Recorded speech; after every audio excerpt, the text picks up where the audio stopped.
Top नक्सली commander पापा राव मारा गया या जिंदा है? यह सवाल आज पूरे छत्तीसगढ़ में चर्चा में बना है।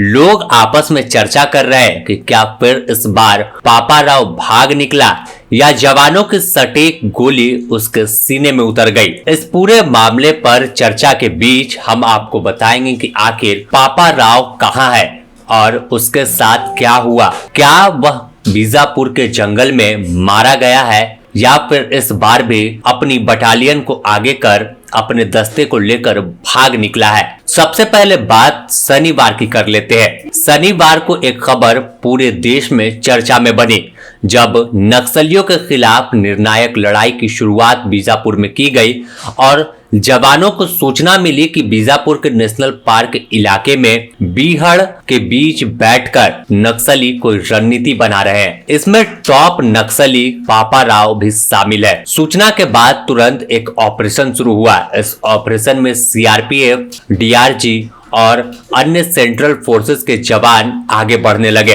धीरे धीरे जंगल में जैसे ही आगे बढ़े, सुबह के 5 से 6 बज रहे थे, वैसे ही नक्सलियों का सामना सुरक्षा बल के जवानों के साथ हो गया। जैसे ही नक्सलियों ने सुरक्षा बल के जवानों को देखा, फायरिंग शुरू कर दी। जवान तुरंत अपना मोर्चा संभाला और जवाबी कार्रवाई शुरू की। दोनों ओर से भीषण मुठभेड़ शुरू हो गई। मुठभेड़ करीब 3 से 4 घंटे चली। इस बीच जवानों ने 6 नक्सलियों को मार दिया, जिसमें महिला नक्सली भी शामिल है। खबर यहीं से उठी कि 50 लाख का इनामी पापा राव भी मुठभेड़ में ढेर हो गया और अब नक्सलवाद का अंत पूरी तरह से हो गया, क्योंकि माना जाता है कि बीजापुर इलाके में टॉप नक्सलियों में अगर कोई बचा है तो वह पापा राव है और लंबे समय से यह जंगल के रास्ते पर ही चल रहा है। आप 50 लाख रुपए इनाम समझकर इसके आतंक का अंदाजा लगा सकते हैं। पिछले कई दशकों से नक्सलियों के दस्ते में शामिल है और बड़ी वारदात को अंजाम देता है। 8 जवानों की शहादत कुटूर बेडे रोड में जब हुई थी, उसमें भी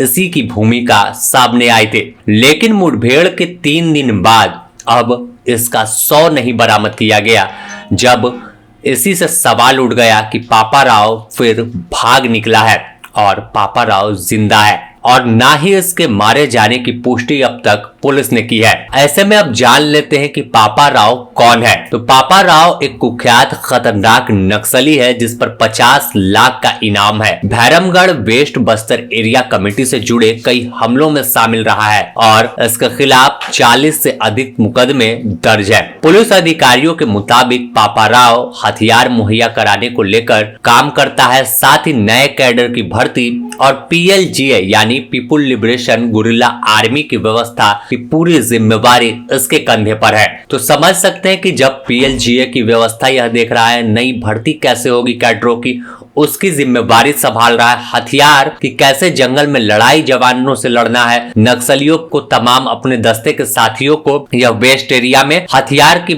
सप्लाई कराता है। तो पूरी डील जो है कहे कि पापा राव करता है और अगर पापा राव मारा गया तो नक्सलवाद पूरी तरह से इस इलाके में कहे तो निश्चित नाबूद हो जाएगा। लेकिन एक मुठभेड़ के बाद फिर से वही चर्चा शुरू हो गई कि पापा राव लगता है फिर से भाग निकला है। ऐसे में अब पापा राव कहां है, इसकी कोई आधिकारिक जानकारी अब तक सामने नहीं आई है और ना ही पुलिस ने उसे मारे जाने की पुष्टि की है। ऐसे में अब चर्चा है कि पापा राव फिर जंगल से भाग निकला। पहले बीजापुर में कई मुठभेड़ हुई थी, लेकिन वह हर जगह से बचकर निकल जाता है। कुछ महीने पहले की बात हम करें तो बीजापुर इलाके में ही एक मुठभेड़ हुई थी जिसमें इसकी पत्नी मारी गई थी। उस समय भी चर्चा सामने आई थी कि पापा राव और उसकी पत्नी ढेर हो गई, लेकिन फिर से बात जो है यह पुष्टि नहीं हो पाई और आखिरकार जब शनिवार को मुठभेड़ हुई तो वापस से फिर खबर निकल कर आई कि पापा राव मारा गया। हर जगह चर्चा शुरू हुई, तमाम न्यूज चैनलों में सुर्खियां बनी कि खतरनाक नक्सली मारा गया, लेकिन अब तक पुष्टि नहीं होना यह बात साबित कर रहा है कि मुठभेड़ से फिर से वह बच गया और भाग निकला है। नक्सलियों को लगातार यह सपोर्ट करता है और अगर हम बीजापुर के इस नेशनल पार्क इलाके की बात करें तो इसके हर कदम से यह पापा राव वाकिफ है, क्योंकि कई दशक से यह हथियार लेकर इसी जंगल में बैठा है। इसी जंगल में इसकी पूरी जिंदगी गुजरी और यही वजह है कि हर बार जवानों को चकमा देता है और फिर किसी रास्ते से भाग निकलता है। लेकिन जवान भी इसके पीछे पड़े हैं। एक स्पेशल ऑपरेशन शुरू किया गया है जिसमें सुरक्षा बल के जवानों का टारगेट एक ही है कि पापा राव जिंदा या मुर्दा, मतलब किसी तरह से इसका खात्मा करके ही अब चैन लेना है। आखिर कितने दिनों तक बचेगा? अगर हम बात कर ले तो 31 मार्च 2026 नक्सलियों के खात्मे की तारीख है और इसी तारीख को लेकर तमाम सुरक्षा बल के जवान एक्टिव हैं और पूरी तरह से जंगल में अब इनका डेरा है। आखिर पूरे जंगल की घेराबंदी की है। कई कैंप इस बीजापुर इलाके में स्थापित किए गए हैं, सीआरपीएफ के हो या स्थानीय पुलिस फोर्सेस, टीओपी है, तमाम पुलिस चौकी वो निर्माण किए जा रहे हैं। तो साफ है कि ज्यादा दिन तक अब यह पापा राव भी बचकर नहीं रह सकता।